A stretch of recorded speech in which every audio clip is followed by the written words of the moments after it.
The celebration was a countdown to bondage. For an Omega desperate for freedom, only one act guaranteed banishment: desecrating the Alpha King's sacred table. I walked through the silent dread of the gathering, claiming the ultimate forbidden seat. I deliberately took a bite of untouched food, paying for my independence with the ultimate transgression. The guards did not move. The decree of exile did not come. Instead, a suffocating quiet descended upon the hall. He rose from his throne, the absolute ruler, and approached. His presence shattered my desperate plan, replacing the hope of liberty with a terrifying, resonating declaration. My planned escape had trapped me perfectly.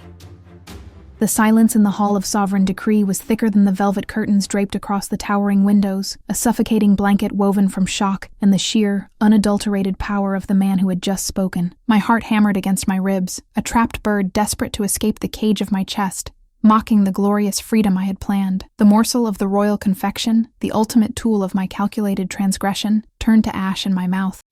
Willow Hayes, 22, slender build and sharp blue eyes that usually masked a fiercely determined and secretly rebellious spirit, was sitting in the sacred, untouched seat at the sovereign's table, waiting for the guards to drag me toward the blissful banishment of the Ashlands. Instead, I was facing Rhys Blackwood, 30, a man of imposing height and dark, severe features, whose very presence projected absolute authority and a chillingly possessive intent. He moved toward me, not with the frenzied rage I had anticipated, but with the measured, inevitable grace of a predator who has cornered his prey. The crowd, moments ago a roaring sea of celebration during the annual June celebration, the horrible claiming marketplace, was now petrified statues, their eyes fixed on the spectacle of the Omega, who defied the highest law of Eridor. Rhys stopped directly opposite me, leaning his massive hands on the polished wood of the table. His scent, dark cedar and cold rain, slammed into me, heavy and suffocating. It wasn't a pleasant, comforting alpha scent. It was the scent of granite, an untouchable dominion. "Rise, Omega," he commanded, the sound low, stripped of the resonance he had used for the public declaration, yet far more dangerous. I fought the instinctive urge to obey. The moment he had spoken the word claimed, a pressure had settled deep within my core, a biological recognition of his authority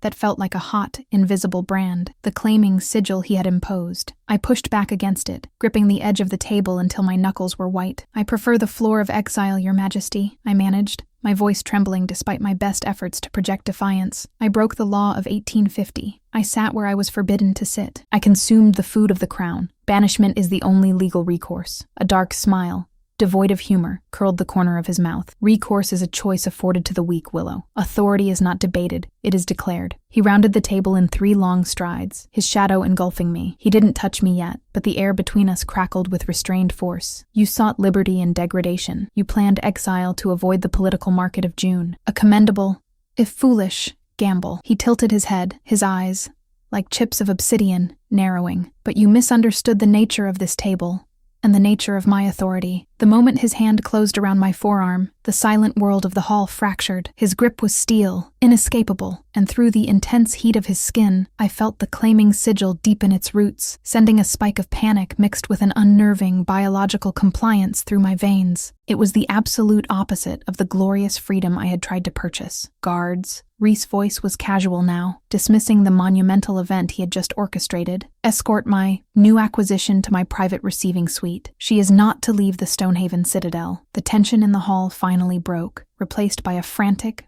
buzzing release. Whispers exploded like gunfire. The claim was real. The Alpha King had rejected precedent, rejected law, and rejected political sanity merely to claim an outcast Omega who had defied him. 2 figures immediately detached themselves from the stunned perimeter. One was the captain of the Royal Guard, Dalton Pierce, 28, a man of muscular physique and a perpetually watchful demeanor. His face, usually a mask of rigid duty, held a flicker of something unreadable, perhaps moral conflict. He stepped forward hesitantly, clearly conflicted by the deviation from protocol. The other was Evelyn Vance, 45, highly manicured and radiating a severe expression, the embodiment of political shrewdness and calculation. Evelyn was already at Rhys' side before he released me. "Your Majesty, with respect, the political ramifications of this spontaneous action are immense. We had established alliances set for the claiming of the Omegas this June. To take an unclaimed Omega, one who willfully committed such an offense." Rhys didn't even look at her. His gaze remained locked on me, his possessiveness radiating like heat from a forge. "My dear Evelyn, I hold the decree. My choice is the political necessity. I find that this particular choice simplifies the alliance structure wonderfully. It declares that my intent is absolute and my desire is immediate. He gave a slight dismissive nod, signaling the end of the discussion. Evelyn Vance's meticulously crafted expression faltered for a second, a terrifying glimpse into her simmering frustration before she collected herself and bowed deeply. The political war over my unexpected status had just officially begun, waged by the shadows of the royal court. Dalton Pierce approached, his movements stiff. "Your Majesty," he acknowledged, before turning to me. He avoided touching me, respecting the king's claim, but motioned with a professional deference that felt bitterly ironic. "Omega Hayes, please follow." I stumbled as Rhys finally released my arm. The residual burn of his touch was like a phantom limb. The adrenaline was draining, replaced by a cold, hollow dread. My grand plan had not only failed, it had resulted in the exact opposite of exile. I wasn't just claimed, I was claimed by the absolute authority of Eredor, guaranteed to be kept under lock and key within the Stonehaven Citadel. Dalton led me swiftly out of the Hall of Sovereign Decree, through a labyrinth of marble corridors carved into the massive stone structure that symbolized the king's power. The citadel was cold, richly adorned, and utterly silent, save for the echo of our footsteps. "Captain Pierce," I whispered as we walked, hoping for a moment of shared humanity. "Surely you understand why I did it, why I sought the Ashlands." Dalton kept his eyes forward, his demeanor impenetrable. "I understand the desperation of many Omegas during the claiming marketplace, Willow Hayes, but I also understand the rule of Eredor. The Alpha King's word is law, and defiance of his claim is not possible. But the law states I should be banished. The law also states that the Alpha King's decree supersedes all lesser laws," he countered, ushering me through heavy oak doors and into a chamber that took my breath away. This was not a suite. It was a private audience room, dominated by dark wood and tapestries depicting the harsh history of Eredor since the social structure Alpha King Omega laws was formalized in 1850. A roaring fireplace cast shifting shadows, making the room feel both intimate and intensely intimidating. Rhys was already there, having used a different, faster route. He stood by the hearth, watching the flames, yet every fiber of his attention was fixed on my entrance. Dalton stopped me at the center of the room, executing a silent bow before retreating to stand guard at the far doors. The quiet of this room was different from the silence of the hall. It was expectant, coiled, waiting for the true confrontation. "You look distressed, Willow," Rhys observed, turning fully to face me. The dark, severe features of his face were unreadable, yet the intensity of his gaze was a physical weight. "Did you truly believe that a piece of pastry would buy you freedom from me, from this kingdom?" I clenched my fists. "I believed in the law, Your Majesty." "That is what you stand for. Absolute unbending law. Banished means free from your control, free from the yoke of political arrangement. I prefer the lawless territory over this gilded cage. The Ashlands," he murmured, the name of the desolate border region sounding like a curse on his tongue. "That is death, Willow. Or worse, a life beholden to roving packs and weak governance. I offer you life, security, and a position of power, unparalleled by any other Omega in Eredor. I don't want a position you grant me. I want independence. A life I choose. That is the myth you cherish." Rhys stepped closer, his boots silent on the thick Persian rug. "Independence is a delusion, especially for an Omega in Eredor. You are defined by your protection, and your protection is defined by the strength of your Alpha. And I am the strongest." The possessiveness in his voice was palpable, a raw, undeniable force. He was asserting his biological and political dominance, not just as a king, but as the Alpha who had placed his claiming sigil upon me. "You chose me," he stated, his voice dropping to a gravelly undertone that sent shivers of involuntary submission down my spine. I fought the feeling fiercely. "I chose banishment," I retorted, shaking my head vehemently. "I chose the highest form of rejection. I chose to offend you, to insult your circle, to spit upon your law. That was my choice. I did not choose you." "Oh, but you did," Rhys countered, the dark, severe features hardening. He moved close enough that I had to tilt my chin back to meet his gaze, and the intense scent of him overwhelmed my senses. "You sat at the Sovereign's table. You took the most sacred symbol of my power and made it your own. You dared to challenge my laws publicly, in front of every power player in Eredor. Do you truly believe I would allow such a potent symbol of defiance to simply walk away and join a lesser pack in exile?" He raised a hand, stopping just short of touching my cheek, yet the heat of his palm radiated across my skin. "You did not realize the gravity of your act. You sought to buy freedom with transgression, but what you actually purchased, Willow Hayes, was my undivided, absolute attention. You showed a daring, a fire, that none of the politically groomed Omegas could ever possess. And that fire, he leaned in, his breath hot against my ear, belongs to me now. The weight of his words, the proximity, and the insistent pressure of the claiming sigil were almost unbearable. I felt the sharp sting of tears, not of fear, but of profound, spectacular failure. My one shot at escape had not just missed the mark, it had fired directly into the heart of my independence. I will resist, I whispered, the rebellion in my voice barely a thread. Rhys finally touched me, tracing the line of my jaw with a thumb that felt surprisingly gentle, yet the action was entirely proprietary. I expect nothing less. Your resistance makes you infinitely more interesting than passive acceptance. But understand this, Willow. You are no longer navigating the politics of a marketplace. You are navigating the politics of my court and my bedchamber, and in both places, I hold absolute dominion. He released me abruptly, stepping back to restore a physical distance, though the emotional and biological chain remained taut. He walked to a side table laden with fine crystal and poured himself a dark amber liquid. The first lesson of Stonehaven Citadel is this: your life of planned exile is over. From this moment forward, you are under my protection, my command, and under constant scrutiny. You are the Alpha King's claimed Omega. Evelyn Vance is already maneuvering to understand your sudden importance. The other nobles will be desperate to see if you are a fleeting interest or a permanent liability. You must learn quickly, or the court will consume you. The implications were chilling. I had traded the danger of the Ashlands for the sophisticated, viperous danger of the political heart of Eredor. What will you tell the court?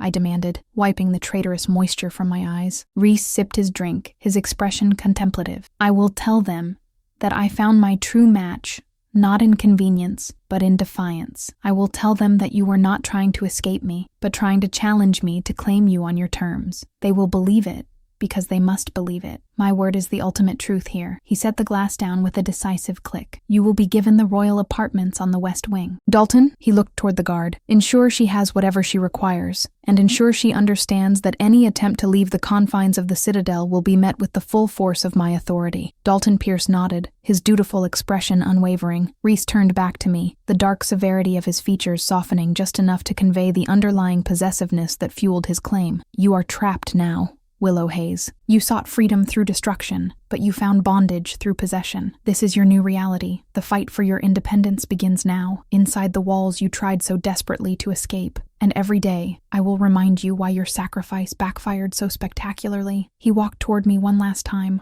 halting inches away. The scent of cedar and rain enveloped me entirely. Welcome home, Omega, he murmured, his voice a promise and a threat intertwined. I stared up at the absolute Alpha King, Rhys Blackwood. My hands were shaking, but the sharp blue eyes I was known for didn't waver. My planned exile was dead, but the rebellion was not. I had failed to buy my independence, but I refused to surrender it. I had been dragged from the Hall of Sovereign Decree and locked within the powerful heart of the kingdom, but the war, the true war for my identity and my soul, had only just begun. The claiming marketplace was over, but the possessive forging of the bond, the desperate struggle against the king's dominion, was now the only path left. I was his captive, but I would not be his subject. That was the one truth Rhys Blackwood had yet to realize. Proceed with generating the continuous narrative. The heavy oak doors of the private audience room clicked shut behind Dalton, leaving me alone with the silent, formidable presence of Rhys. My heart, which had just performed a frantic, desperate dance against my ribs, now settled into a slow, heavy rhythm of defeat. The immediate, searing heat of my defiance was cooling, leaving behind a cold residue of absolute reality. I was not banished. I was captured. Rhys finished his dark amber drink, the crystal clinking softly as he set it down. He didn't rush me. His patience was the chilling kind that a massive predator exhibits when it knows the smaller creature cannot possibly escape the enclosure. Dalton will show you to your new rooms, Rhys said, the flat tone signaling the finality of his decision. Rest. The court will begin its scrutiny in the morning. Tonight you belong only to the Stonehaven Citadel, and by extension, to me. I forced myself to meet his eyes, those chips of obsidian that saw too much. I don't require rest, Your Majesty. I require an explanation for the rejection of your own laws. The law of 1850 is clear. The sovereign's table is inviolable. Rhys sighed, a sound of supreme weariness that somehow only amplified his authority. And you are still clinging to the letter of the law, Willow. You fail to grasp that the law is merely a tool, and I am the hand that wields it. I didn't reject the law. I demonstrated that my authority encompasses the power to redefine the law in real time, based on the circumstances that benefit Eredor. He took a step closer, and my body reacted instantly, not with terror, but with that insidious, unwanted biological recognition, the claiming sigil pulling at the threads of my instincts. I crossed my arms, physically resisting the urge to lean toward the overwhelming scent of cedar and cold rain that was now inextricably linked to my current bondage, and claiming a rebellious, unwanted Omega who sought exile benefits the kingdom how? Precisely, I challenged, my voice laced with venom. It benefits the kingdom by demonstrating that the ultimate prize cannot be bought by political arrangement, but must be seized by authority. It shows strength, Rhys explained, his expression dangerously calm. And in claiming you, I seized a spirit that, had it been allowed to roam free, would have become a nuisance, or worse, a symbol of successful defiance in the Ashlands. Now, that defiance is contained, and it is mine to manage. He smiled then, a flash of white that was more unnerving than a sneer. You are the challenge I didn't know I needed, Omega. Consider this the beginning of the steepest learning curve of your life. Adapt, or be broken. With a final, measured nod, he dismissed me entirely, turning back to the roaring fire as if the entire monumental event, the shattering of protocol, the claiming of a pariah, the overturning of the annual June celebration, was merely a necessary administrative task completed. Dalton, who had been standing silent sentinel by the doors, moved forward, his movements betraying a practiced indifference he clearly didn't fully feel. The moral conflict in his watchful demeanor was still detectable, a thin crack in the wall of his professionalism. This way, Willow Hayes, Dalton instructed, his voice low and impersonal. I followed him out of the intense heat of Rhys's presence and back into the labyrinthine silence of the Stonehaven citadel. The corridor felt immense, the polished stone reflecting the soft glow of sconces. It was cold, ostentatious, and profoundly lonely. Captain, I murmured, keeping my voice low so only he could hear. You know Evelyn Vance will be furious. She had a network of Omegas positioned for strategic marriages this season. My sudden elevation destroys months of planning. Dalton didn't stop or slow his pace, but he offered a brief acknowledgement. Evelyn's loyalty is to the structure of Eredor. She will adapt. The king's decree provides her the new structure to work within. She will simply find a way to make your presence serve her political ends. So I'm a weapon now? A pawn in a game I never wanted to play? You are the king's possession. Dalton corrected gently, yet firmly. How you are utilized depends on how quickly you learn the rules of this citadel. In the hall of sovereign decree, there is law. In the private wings, there are only loyalties, ambitions, and whispers.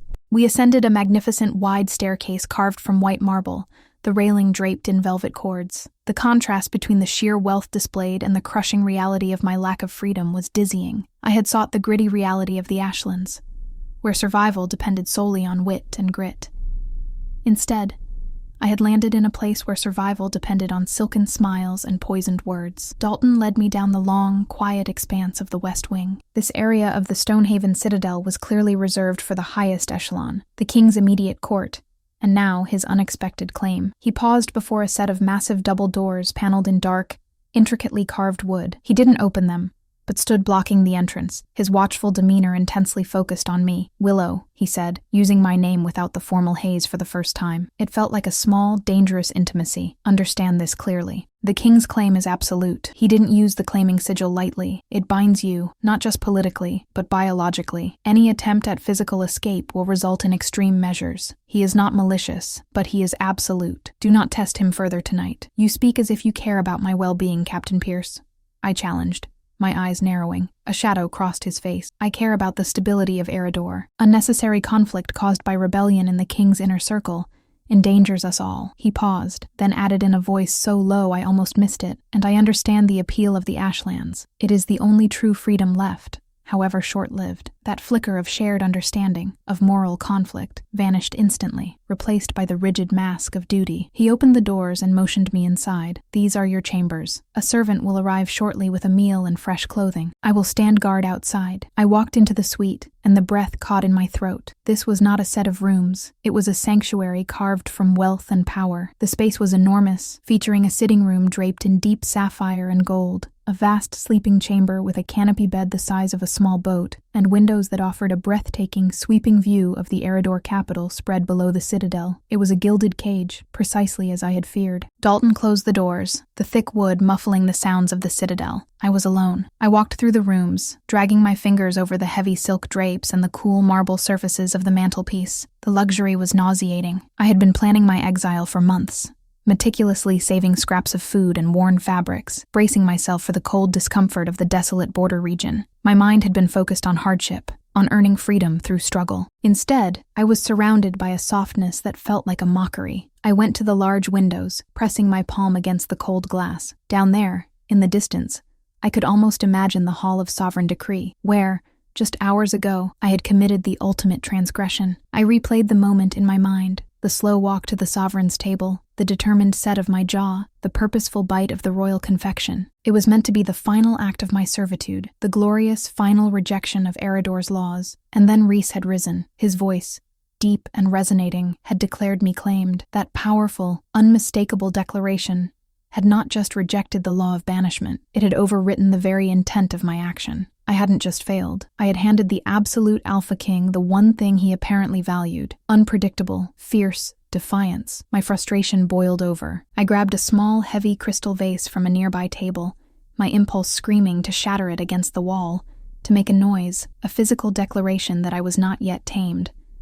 I stopped just short of throwing it. Rhys's words echoed in the silence. Breaking a vase would be a petty act of defiance, easily rectified, and it would only solidify his perception of me as a wild creature needing a firm hand. If I was trapped here, I had to be smarter.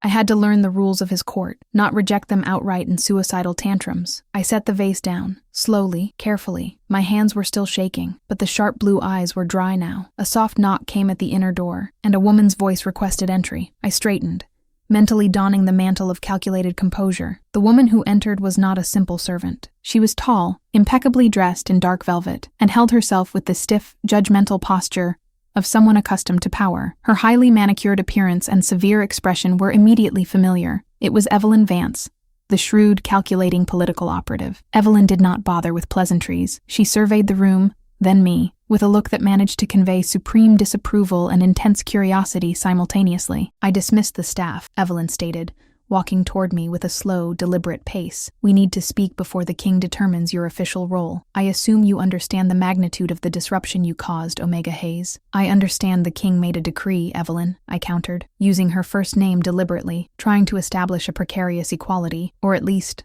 a lack of subservience. A flicker of annoyance crossed her features, quickly masked. "A decree that has destabilized the planned balance of power for the next year. You attempted to force exile. You are an outcast. Your bloodline is minor, and your lack of political savvy is evident. Yet, the king claims you. I am here to ascertain whether you are merely a momentary lapse of judgment on his part, or a deliberate, and therefore dangerous, move." She circled me, scrutinizing my plain, travel-worn clothes against the backdrop of the silk and velvet. "Tell me, Willow, what did you offer him? Why you, when established alliances offered guaranteed benefits?" I felt a surge of cold pride. I offered him nothing. I offered him offense. I offered him the chance to expel me. His choice to claim me was his, and his alone. I did not petition, nor did I seek this. Evelyn stopped, her eyes narrowing dangerously. "Do not mistake me for a fool, girl. Alpha Kings do not act on impulse or sentiment. They act for power. Your transgression was profound." His response was overwhelming. "You triggered a political event. The question is, are you aware of the consequences?" "The consequence is my captivity," I stated flatly. "The consequence is that every unmarried Omega in Eredor now views you with burning resentment. Every noble family whose daughter was passed over for political convenience now views you as a threat, and every rival leader now sees you as the king's weakness," Evelyn hissed, leaning in. Her scent was sharp, like old parchment and expensive perfume, a scent of bureaucracy and ambition. "I was hoping to be in the Ashlands by now, Evelyn. Political enemies are a poor substitute for freedom. Freedom is for those who are strong enough to take it," Evelyn said dismissively. "You tried to buy it with a childish stunt." Rhys Blackwood saw that defiance, and he decided to harness it.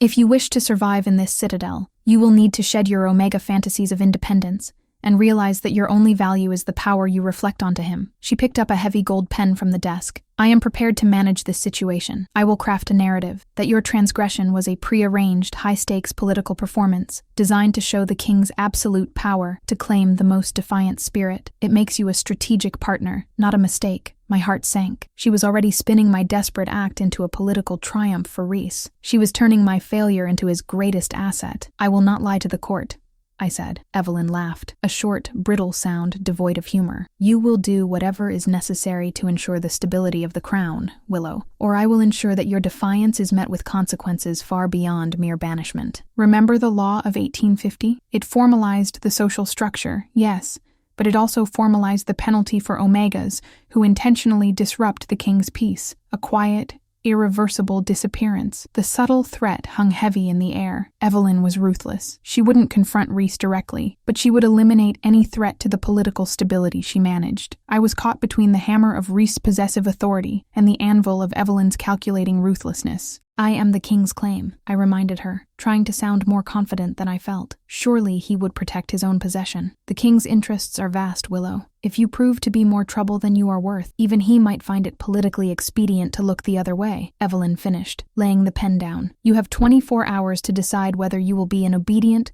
politically useful accessory or a problem to be solved. Before I could formulate a retort, the heavy outer doors of the suite opened without warning, admitting Rhys. The air in the room shifted instantly, heavy with his cedar and rain scent, displacing Evelyn's sharper perfume. His presence was a physical force, a tidal wave of sheer dominance that pushed against the walls of the suite. He looked from Evelyn to me, his expression severe. Evelyn, I did not give you leave to interview my new claim. Evelyn immediately adopted an expression of deep respect, bowing low. My apologies, Your Majesty. I was merely preparing Willow for the inevitable court scrutiny, ensuring she understands the necessity of political alignment with your decree. Rhys walked further into the room, his long strides covering the Persian rugs easily. He moved with an innate authority that demanded silence. Her alignment is my responsibility, not yours, Rhys stated, his voice ringing with absolute finality. You may arrange her wardrobe and ensure the staff attends to her needs. Beyond that, Willow takes her instruction directly from me. Dismissed. Evelyn's composure wavered momentarily. She had clearly intended to establish her own dominance over me before Rhys could cement his control. Now, she had been swiftly and publicly rebuffed. Of course, Your Majesty, she murmured, shooting me a look of pure, cold warning before exiting the suite, her exit swift and professional. I was once again alone with Rhys, and the tension was significantly higher. Rhys turned to me, his gaze analytical. Did she scare you? She laid out the reality of my situation, I admitted honestly. She made it clear that my life here is conditional on my obedience. Rhys walked to the window, staring out at the Capitol lights. And what did you decide? I decided that I won't make her job easy, I replied, my determination rising to meet his challenge. I failed to buy my freedom through banishment. I won't surrender my independence through submission to your court.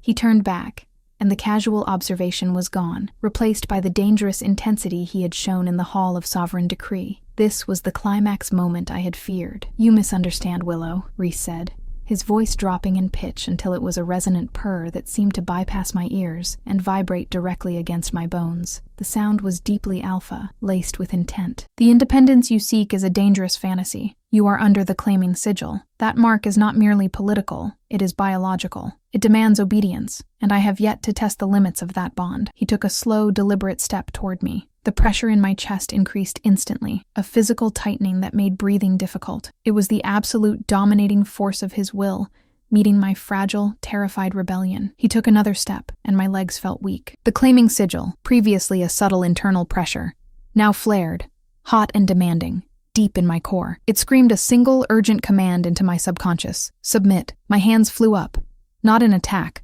but in a desperate, defensive gesture. My mind was screaming no, but my body was betraying me. The scent of him, dark, masculine, overwhelmingly powerful, was intoxicating and terrifying at once. It was designed to shatter my independent thought, to force me into the protective, compliant role of a claimed Omega. Stop, I gasped, forcing the word past the constriction in my throat. Rhys ignored me. He stood directly in front of me, his height looming, his shadow engulfing my smaller frame. He placed his hands on either side of my head, trapping me not with force, but with proximity, forcing my gaze up to meet his. I am not asking for your compliance, Willow, he murmured, his breath hot on my face. I am commanding it. The resistance you show is a beautiful thing, a fire I wish to keep alight. But tonight, I must extinguish the delusion that you hold any power here. Your defiance is a luxury afforded to you only because I choose to permit it. He focused his gaze on mine, and for a terrifying moment, I felt his raw alpha power surge,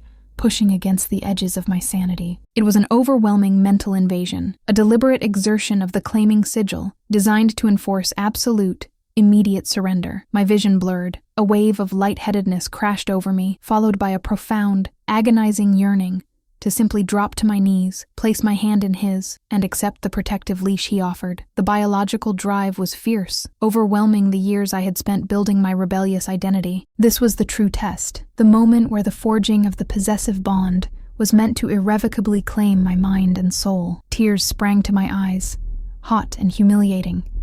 Not tears of fear of him, but tears of absolute despair over the complete and utter loss of control over my own body and will. I am losing myself. No, the thought was a tiny spark, fiercely protected deep within the chaos. I chose the Ashlands. I chose defiance. If I cannot have freedom, I will die fighting for the simple right to choose my suffering. I leveraged every ounce of my remaining internal strength, clinging to the memory of my desperate plan, of the bite of the royal confection at the sovereign's table. I took a shuddering, shaky breath, fighting the compulsion to submit. "I will not break for you," I whispered, the words ragged but firm. The exertion was enormous, like lifting a boulder with my bare hands, but the instinctive pressure eased slightly. The claiming sigil was powerful, but my refusal to mentally surrender was a wall he could not instantly breach. Rhys' severe features shifted, a muscle ticking in his jaw. He hadn't expected the immediate, involuntary submission to fail so completely. He saw the sheer terror in my eyes, but he also saw the unyielding defiance still burning beneath the surface. He slowly removed his hands, stepping back slightly, though the thick, possessive scent remained. "Fascinating," he breathed. His voice returned to its deep, controlled register. "The bond is strong, but your will is stronger than anticipated." "Very well, Willow Hayes. The fight continues then." He straightened, running a hand through his dark hair. The sheer power he exuded was almost blinding, yet I hadn't broken. I stood shaking, exhausted, but unbroken. "You have earned a reprieve tonight," Rhys stated. "I want you conscious and aware when we introduce you to the court. You will not be a meek, compliant Omega. You will be the Alpha King's challenge, his chosen disruption. But know this, every day you maintain that defiance, I will increase the pressure. I will use every tool at my disposal, political, biological, and personal, until you willingly accept the protection and the possessiveness that comes with my claim." He walked to the inner door, leading to the vast bedroom. "There is an adjacent bathing chamber. Clean yourself and prepare. The Stonehaven Citadel requires its claims to be presentable. I will have food sent up, and I expect you to eat." He paused at the threshold, looking back at me, his dark eyes intense. "You risked banishment for freedom, Willow. You bought this gilded cage instead. Now, learn to live in it. But remember, the lock is on the outside, and I hold the key." He closed the door, and the massive chamber fell silent again. I stood in the center of the sapphire and gold sitting room, my legs unsteady, my entire being vibrating from the intensity of the struggle. I was gasping, leaning heavily on the back of a silk sofa, trying to reclaim ownership of my own mind. I had faced the absolute dominion of Rhys Blackwood, the source of all authority in Eredor, and I had survived the first most critical test of the claiming sigil. I hadn't submitted. I hadn't crumbled into compliance. My grand plan to gain liberty had failed spectacularly. I was locked within the heart of my enemy's power, the unwilling focus of the most dominant figure in the land, forced to navigate the treacherous political web woven by people like Evelyn. But in the moment of greatest pressure, when the biological bond had demanded my surrender, I had pushed back. My independence was not lost. It was simply relocated, forced into the deepest recess of my spirit, ready to wage a silent internal war. I walked slowly into the immense bedroom, toward the opulent bathing chamber. I looked at my reflection in the massive mirrored wall. Willow Hayes, the Omega, who had dared to sit at the Sovereign's table. My face was pale, my sharp blue eyes wide with shock and exhaustion, but they still held the unyielding fire that Rhys had recognized, and now possessed. I had tried to purchase freedom with a transgression. I had ended up purchasing a war, and I was ready to fight. Rhys Blackwood claimed dominion, but my will remained my own. The forging of the possessive bond would be a long, drawn-out battle, and the Alpha King was about to discover that his claimed Omega was the most formidable political and personal challenge he had ever invited into the sacred walls of the Stonehaven Citadel. I had failed to achieve exile, but I would use my unexpected captivity to dismantle his possessive intent from the inside out. My life, however constrained, would still be a rebellion. This gilded cage would become my battlefield. I was trapped, but I was not broken. I would never be broken. The journey for independence had just taken a far more dangerous turn, and I intended to emerge victorious, even if the price was my life within Eredor. The air was thick with the scent of opulence and the lingering traces of Rhys's crushing dominance. I pulled myself upright, the silk sofa cool against my clammy skin. My entire body felt heavy, weighted down by an exhaustion that was more spiritual than physical. I had just survived the concentrated force of the Alpha King's will, a power designed to obliterate any sense of self, and the victory felt utterly hollow. I hadn't submitted, but I was utterly defeated in every other sense. The silence of the immense suite was louder than the rowdy clamor of the June celebration had been. This was the quiet that preceded a storm, or perhaps the quiet of a tomb. I walked over to the marble mantelpiece, leaning my forehead against the cool stone.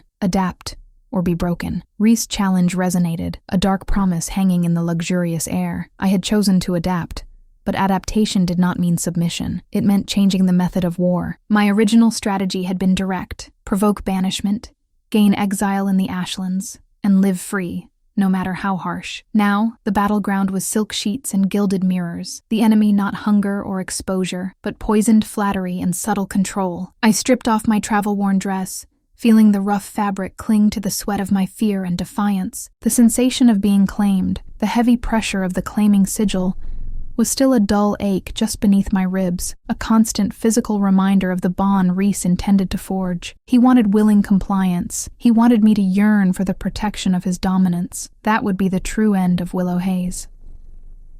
I walked into the bathing chamber. It was vast, floored with polished obsidian, and contained a sunken tub large enough for 5 people. A brass faucet, intricately carved with the Blackwood sigil, a rearing wolf under a crown, poured steaming, perfumed water. The very water I was meant to cleanse myself in was branded with his power. I submerged myself, sinking until only my face was above the surface. The heat soothed the frantic tension in my muscles, but not the cold dread settling in my heart. Evelyn's words looped in my mind. If you prove to be more trouble than you are worth, even he might find it politically expedient to look the other way. She had laid out the truth of Eredor's court. Loyalty was conditional, and possession did not guarantee protection if the possession became a liability. I had to become indispensable, not as a meek claim, but as a politically advantageous asset. If I couldn't be a free Omega, I would become a necessary one. I needed information. The Citadel was an ocean of secrets, and I had been dropped into the deep end without a guide. Evelyn would be my enemy, trying to exert control to stabilize her political alliances. Rhys would be my keeper, trying to crush my will to ensure his dominion. Dalton,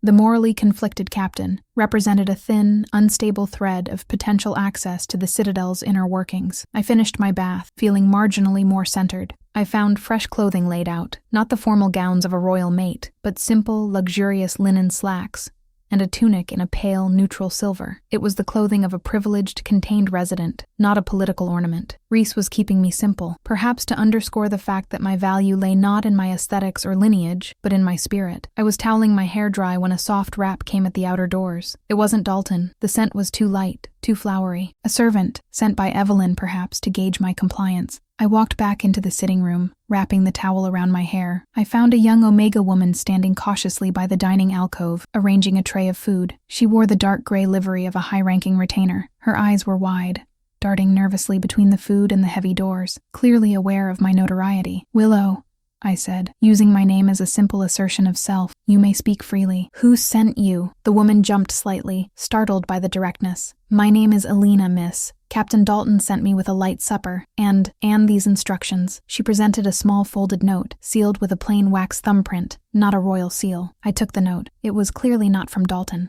I recognized the faint, sharp scent of old parchment clinging to the wax. "Evelyn." I broke the seal. The script inside was small, elegant, and devoid of emotion. "Willow, your attire for the morning assembly is critical. The silver garments provided signify neutrality, an attempt by the king to downplay the severity of your transgression. This must be counteracted. The assembly will be held in the council chambers, not the hall of sovereign decree. Do not appear meek. Wear the enclosed brooch. It signifies a very specific allegiance. Do not question me. Compliance in this small matter will demonstrate your understanding of necessary political theater.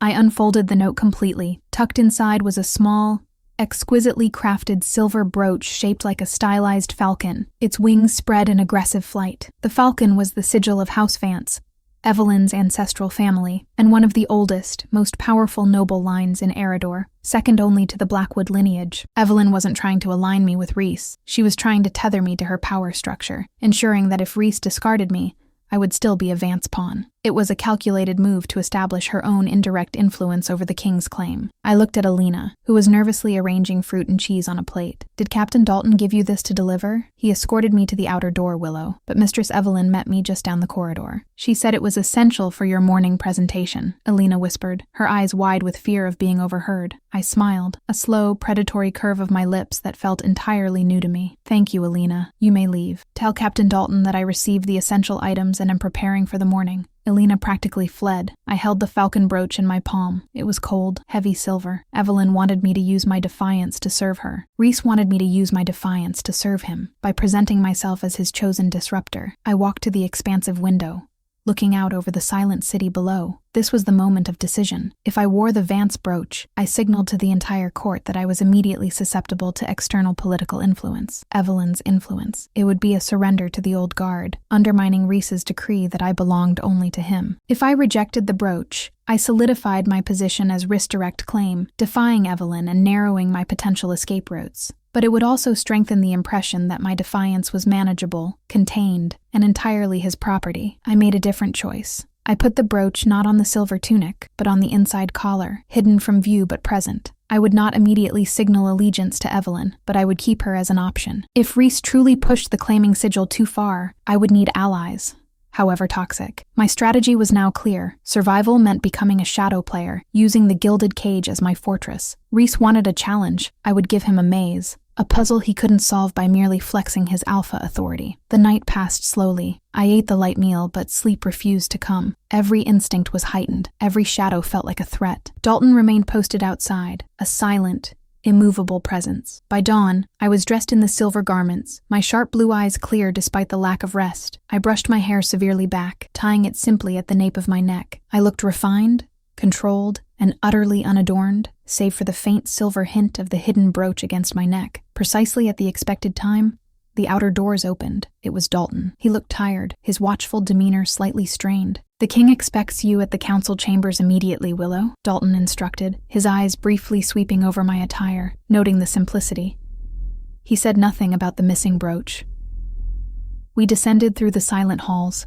The Stonehaven citadel was waking up, but the traffic was hushed, reserved only for the highest echelons. Every detail, the thickness of the carpet, the scent of beeswax and old stone, the quiet efficiency of the guards, reinforced the overwhelming, absolute nature of Rhys' power. "Dalton," I murmured as we navigated a labyrinthine corridor, "what is the agenda for this assembly?" He kept his gaze fixed ahead. "It is not an open court, but a meeting of the inner council, the heads of the 5 major houses, the treasurer, and Mistress Evelyn, who presides over policy implementation. It is an extraordinary session. They are gathering to receive the king's formal decree regarding your status. And what is the expected status? The expectation, Willow, is that the king will formalize the claim, outlining the political necessity of seizing a dissident Omega and the benefits it brings to Eredor by demonstrating his unimpeachable authority," Dalton explained. "But the unspoken agenda is to gauge the depth of the claim. The council needs reassurance that the king's focus remains on stability, not distraction." We arrived at the council chambers. Unlike the massive hall of sovereign decree, this room was intimate, though still imposing, designed for quiet, crucial negotiations. The atmosphere was charged with cold judgment and intense scrutiny. The members of the council were already seated around a massive round table of dark mahogany. They looked like statues carved from resentment and authority. Rhys sat at the head, not on a throne, but in a large, simple chair that somehow still radiated power. Evelyn sat closest to his right, her severe expression unreadable, though her eyes immediately found my simple silver tunic, then darted to my chest, searching for the falcon brooch. When she didn't see it, a fleeting shadow of annoyance crossed her perfect features. Dalton paused at the entrance, pushing me gently forward. "Willow Hayes, presenting to the inner council," Rhys stated, his voice calm, but resonating with the alpha pitch that instantly commanded attention. I walked toward the center of the table, resisting the urge to shrink under the weight of hostile gazes. I looked at each council member in turn, the heavyset financier, the wiry military advisor, the stern, elderly matriarch of the North. They were judging not my character, but my value as a potential political liability. Rhys motioned to a high-backed chair next to his, a clear sign of status and immediate proximity. I walked to it and sat, placing myself deliberately at the heart of their scrutiny. "Council," Rhys began, his dark eyes sweeping over the room. "As you are aware, the annual June celebration was interrupted by a necessary demonstration of absolute authority. The law of 1850 provides for the swift banishment of those who violate the sanctity of the sovereign's table." He paused, letting the weight of that law hang in the air. "However," he continued, his tone shifting, becoming sharper, "the spirit of Eredor's sovereignty dictates that the king's authority is paramount. I chose not banishment, but absorption. Willow Hayes attempted to purchase her freedom by challenging the law. I chose to purchase her defiance by demonstrating that true freedom exists only within the security of the crown's protection." Evelyn cleared her throat delicately. "Your Majesty, while the demonstration was effective, the unexpected nature of the claim raises questions regarding the integration of this Omega into the Citadel's established hierarchy. Her origins are minor, and her demonstrated rebellious intent is concerning." "A valid concern, Evelyn," Rhys conceded, leaning forward slightly, "but one I intend to mitigate. Willow Hayes is not merely a claimed Omega. She is the living embodiment of the lesson that rebellion against the crown is futile. Her value lies in her visibility. She is a tool to demonstrate stability through force of will." He turned his intense gaze to me, and I felt the familiar, unpleasant surge of the claiming sigil, a low hum of possessiveness starting to resonate. He was signaling ownership to the council, ensuring they understood my compliance was non-negotiable. "Willow," Rhys addressed me, his tone public and demanding, "you sought exile in the Ashlands. State your present perspective on Eredor's laws and the necessity of the king's authority." This was the test. A simple, compliant answer would satisfy the council and confirm Evelyn's belief that I was now a manageable pawn. A rebellious answer would solidify my reputation as a liability, giving Evelyn the grounds to sideline or eliminate me. I met Rhys' eyes, holding his gaze with a calculated absence of fear. My internal resolve hardened. "Your Majesty," I began, projecting my voice clearly across the room. "The law of 1850 is a necessary structure. My transgression was a desperate, failed attempt to escape political fate. I see now that the greatest power in Eredor is not the law itself, but the sovereign's ability to interpret and execute it." The council members exchanged surprised glances. It was not submission, but a pragmatic, political analysis, a reflection of Rhys' own justification. I was using his language. Rhys smiled, a slight, slow curl of his lips. "And your fate, Willow, now that you are within the protection of the Stonehaven Citadel?" "My fate is no longer my own," I stated, injecting a carefully controlled amount of regret into my tone. "But I recognize that the path I chose, the Ashlands, was merely a different kind of servitude, dictated by chaos and survival. Here, under the king's authority, there is at least the opportunity to serve stability. I accept the necessity of my current position." It was a brilliant,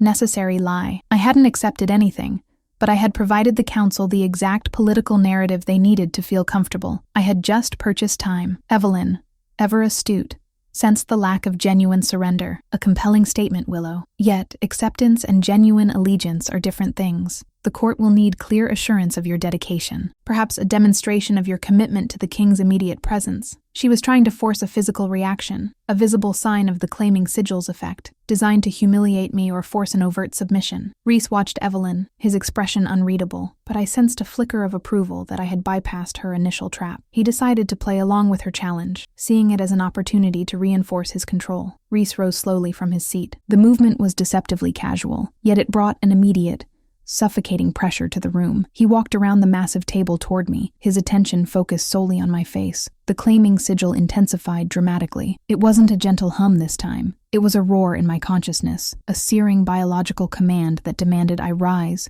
drop to my knees, and offer my neck in immediate, unquestioning fealty. My hands clenched beneath the table, digging my nails into my palms, trying to use the physical pain to anchor myself against the tide of compulsion. This was the moment, the full public exertion of alpha authority, meant to break me entirely and showcase my new, compliant role to the entire council. My breathing hitched, my head felt light, and the familiar, humiliating urge to lean into his powerful scent, to seek his physical presence as an ultimate refuge, almost overwhelmed me. The political necessity I had just articulated crumbled under the sheer weight of his instinctual power. Rhys stopped directly beside my chair. He didn't touch me, but the sheer proximity was enough. He lowered his head slightly, his eyes, dark, severe, utterly dominating, locked on mine. "Willow," he commanded, his voice vibrating with absolute alpha intent. "Look at me. Publicly acknowledge the bond. Offer your fealty." The demand tore at my remaining composure. Every cell in my body screamed to obey. If I resisted now, I risked collapsing entirely, exposing the depth of my failure and his power. But if I complied,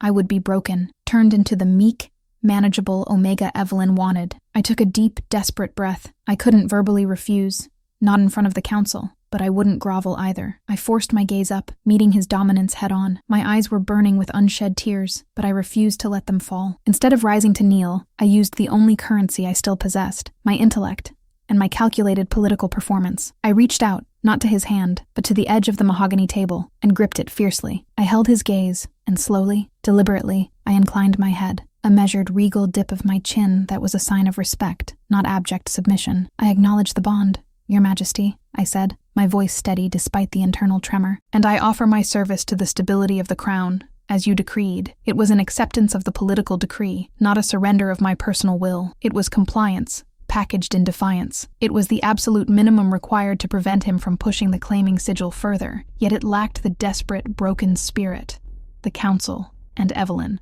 were expecting. The effect on the room was palpable. Rhys, who had been ready to witness an Omega's complete collapse, straightened slightly. He was expecting physical submission. He received intellectual, politically framed acknowledgement. He had exerted maximum pressure, and I had given him a calibrated response that was technically compliant, but spiritually untamed. Evelyn's eyes narrowed, a realization dawning that I was not merely difficult, but highly strategic. Rhys placed a hand on the back of my chair, a gesture of possessive claim that was now slightly less triumphant than it should have been. "The council has its answer," Rhys declared, his voice firm. "Willow Hayes is now an integrated, visible asset of the Stonehaven Citadel. She will be housed in the West Wing, and her primary directive will be to accompany me at official functions, providing a visible testament to the strength of the crown. Any attempt to influence, manipulate, or harm her will be considered an act of treason against my direct command." He stared pointedly at Evelyn, who maintained a facade of unwavering loyalty despite the clear warning. "This meeting is concluded," Rhys stated. The council members began to rise, exchanging hushed whispers. I stayed seated until Rhys moved away from my side. As the council filtered out, Evelyn paused by the entrance, catching my eye. Her expression was now a dangerous blend of respect and increased antagonism. "You may have outsmarted my brooch, Omega, but the war is far from over." Rhys waited until the doors were closed, leaving only Dalton standing sentinel and me. He returned to the center of the room, running a contemplative hand over the smooth wood of the table. "You surprised me, Willow Hayes," Rhys admitted. "I expected the full weight of the bond to force you to your knees. Your defiance is a singular thing." I stood, my legs still shaky, but I fought to project composure. "My desire for independence did not vanish when I sat at the sovereign's table, Your Majesty. It merely changed its objective. I am here, as you decreed. I will perform the role you require, but I am not broken." "No," he agreed, his eyes gleaming with a terrifying, predatory admiration. "You are not broken. You are a challenge, and that is far more valuable." He walked toward me, his proximity no longer physically assaulting me, but still intensely dominant. "Let us be clear on the terms of your existence here. You will be observed constantly, every word, every movement. If you attempt to flee, Dalton will retrieve you, and the consequences will be immediate and profound. If you attempt to conspire with Evelyn or any other faction against my authority, I will not hesitate to use the full force of the bond to ensure absolute compliance." "I understand the parameters of my captivity," I stated. "It is not captivity, Willow. It is protection and purpose," Rhys corrected gently, though the underlying threat was evident.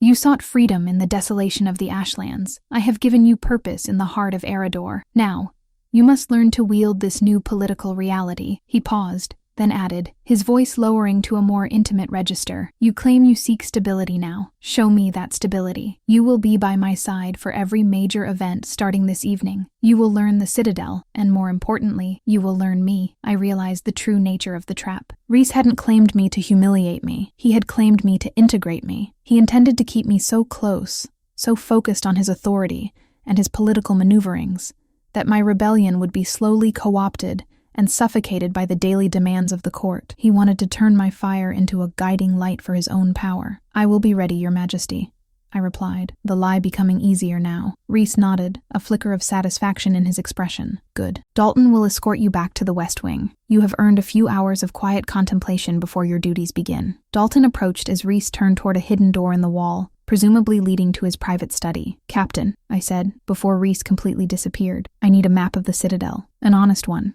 showing all the restricted wings and guard rotation schedules. Dalton's watchful demeanor finally cracked. His eyes widened slightly. Willow, that is classified information. That is an act of blatant espionage. It is survival, Dalton, I countered, keeping my voice low so only he could hear. Rhys claims I am an asset for stability. I need to understand the weaknesses in the stability he demands. If I am to be his political challenge, I must be well informed. Evelyn Vance is not going to let this go. I need to understand her movements and her vulnerabilities. You said yourself, you understand the appeal of the Ashlands. Help me survive this gilded cage. Dalton glanced at the closed door where Rhys had disappeared. He hesitated for a long moment, the conflict churning visibly in his eyes. His moral compass was fighting his absolute duty to the Alpha King. He saw a defiant Omega who was being strategically consumed by the Crown, and he recognized the desperate intelligence in my request. I cannot give you a map, Willow, Dalton finally said, his voice a low rasp. But I can show you the general layout and the standard rotations during the escort. Pay attention. The West Wing is secure,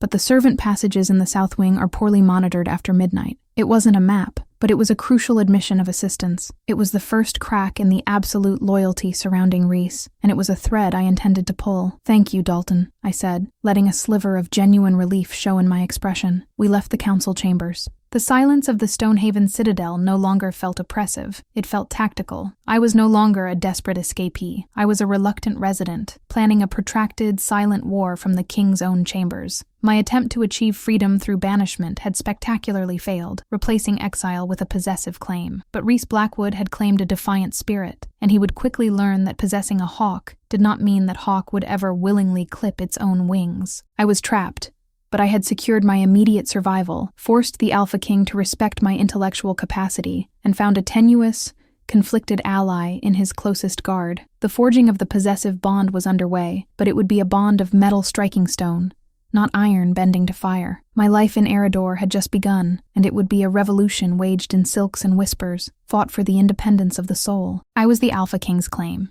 and I intended to be his eventual undoing. Give this video a thumbs up and subscribe to keep the good stuff coming.